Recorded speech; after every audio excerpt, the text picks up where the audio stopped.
প্রতিদিন ১৩ ঘন্টার বেশি না খেয়ে রোজা রাখলেন, লুকিয়ে কিছু খাননি, প্রচণ্ড গরমের মধ্যেও কষ্ট করেছেন, তবুও রোজা ছাড়েননি। কিন্তু মাস শেষে যদি জানার সুযোগ থাকতো আর আপনি জানতে পারলেন আপনার একটা রোজাও হয়নি, তখন কেমন লাগবে আপনার? রোজা রেখেছেন, সোয়াব পাননি, বিনিময়ে শুধু ক্ষুধার্তই থেকেছেন। আমাদের সমাজের অনেকেরই এমন হয়।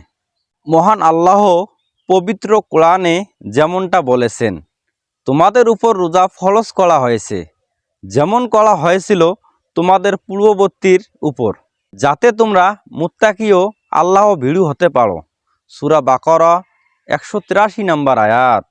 হজরত রাসূল সাল্লাল্লাহু আলাইহি ওয়াসাল্লাম বলেন, কত রোজাদার আছে যাদের রোজার বিনিময়ে ক্ষুধা ছাড়া আর কিছুই জোটে না।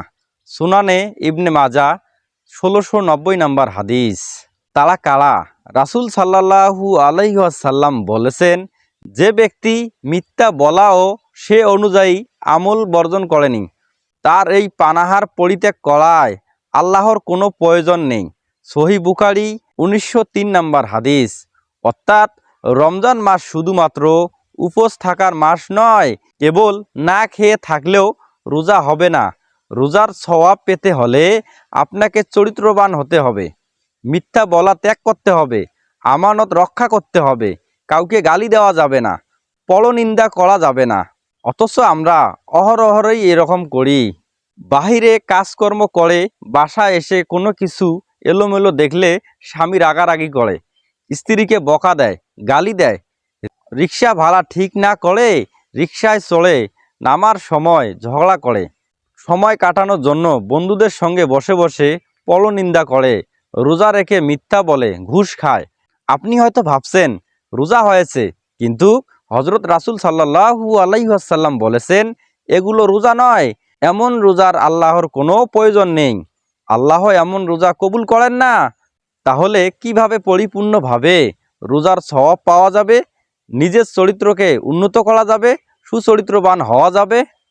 হাদিস শরীফে রাসূল সাল্লাল্লাহু আলাইহি ওয়াসাল্লাম বলেছেন, যে ব্যক্তি তার চরিত্রকে সৌন্দর্যমণ্ডিত করেছে, আমি তার জন্য জান্নাতের সর্বোচ্চ স্থানে একটি ঘরের জিম্মাদার। সুবহানাল্লাহ। সুনানে আবু দাউদ শরীফের ৪৮০০ নম্বর হাদিস। আবু হুরাইরা রাদিয়াল্লাহু তাআলা আনহু থেকে বর্ণিত, তিনি বলেন, রাসূলুল্লাহ সাল্লাল্লাহু আলাইহি ওয়াসাল্লাম বলেছেন, রমজান মাসের সর্বাধিক লাভ তো তারাই অর্জন করে যারা সিয়াম ও কিয়াম পালন করে।